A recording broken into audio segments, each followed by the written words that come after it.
Hey everybody, Pastor Jim here from the Indian Lake Community Church on the Lighthouse of Indian Lake. Hope this finds you safe, happy, and well as usual at this midweek message. I am sitting here in the middle of one of our busy weeks in the church because we do a rummage sale twice a year, spring and fall. We put on a rummage sale and we have the kitchen going and the ladies are serving food and all this kind of thing. And I was looking around this week as I was working, helping as people were bringing stuff in and getting stuff set up. And I thought the same thing, I think, every time. Where does all this come from? So what you see behind me here is just a small sampling of what actually comes in during the rummage sale. It's gotten so big and we have so much stuff and trying to spread out what we originally did with the COVID thing is we expanded into several locations. And so at the Lighthouse is clothes and all that kind of stuff, and it'll be full. And then here in the youth center are house goods and toys and books and that kind of stuff, and it's filling up. And then across the street in the church basement, we're going to be selling some of the things that we used to use in the daycare. And it's pretty well full. And so it just never ceases to amaze me. Where does all this stuff come from? Because, this is all stuff that at some point in time, somebody looked at and said, I need to spend my hard-earned money on this. And then it comes to the rummage sale at some point, and it's still got the original price tags on it. It's still in the original wrapper. It was never even used. And so it just amazes me. We get stuff that is brand new with the tags on it and comes in, and that's for sale.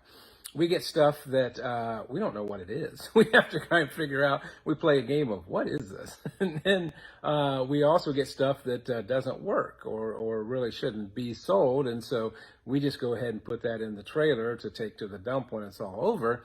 And that's the kind of stuff sometimes people will give us because they don't have the heart to throw it out themselves. So they'll donate it to a rummage sale. And then we end up doing that for them. So it works out.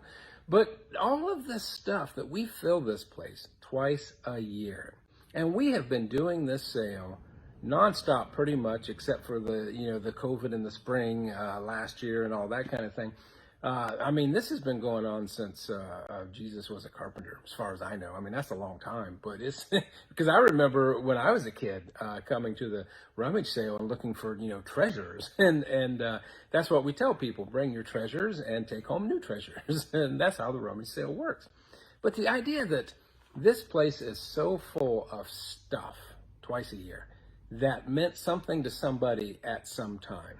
And a lot of times what we get is if a loved one passes away and the family's cleaning out the house, they'll ask if they can bring those things here for the rummage sale, and we try to accommodate that as best we can. And sometimes I look at that and I see stuff there and I think, these were the personal possessions of somebody, and these were things that were part of their life or that they intentionally had in their lives. And then now that they have passed away, those things end up here at a rummage sale, and they're for sale for people who need or want them. And the idea that we have this much stuff year after year, twice a year, and a lot of it is brand new, tag still on it, in the packaging, original packaging and all that kind of thing, it just never ceases to amaze me. It shocks me. And so I think that it's a perfect illustration of what Jesus was saying in the Gospel of Matthew in the 6th chapter, when he talks about storing up treasures in heaven. He says, do not store up for yourselves treasures on earth, where moth and rust destroy and where thieves break in and steal. But store up for yourselves treasure in heaven, where moth and rust do not destroy and where thieves do not break in and steal. For where your treasure is, there your heart will be also. It is just, to me, a fitting reminder twice a year that this is not all there is, and we are not defined by our possessions. And sometimes we get too tied up in our possessions or our money or those kinds of things. And then I realize that eventually I'll be gone and my stuff will still be here, and may end up in a rummage sale somewhere here. I don't know.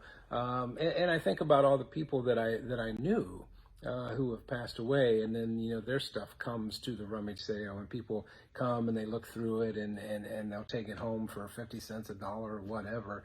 And it's just a perfect reminder, a very stark reminder of what Jesus is saying here. All of this is temporary. All of these things to Jesus, they don't matter. What matters is when we talk about our treasure, we're talking about our treasure in Jesus Christ, our treasure in the kingdom of God.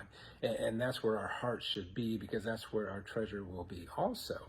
Because if our treasure is defined by what we own, someday somebody at a rummage sale, garage sale, estate sale, you name it, somebody's going to be picking through your treasures and offering 50 cents to $1 for them. And if that doesn't sum up the message of what Jesus is trying to teach us pretty well, I don't know what does.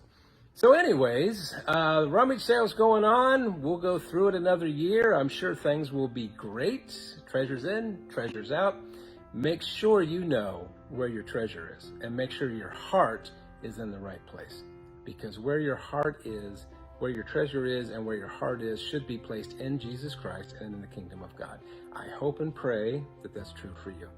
Anyways, take care. God bless, and we'll see you soon.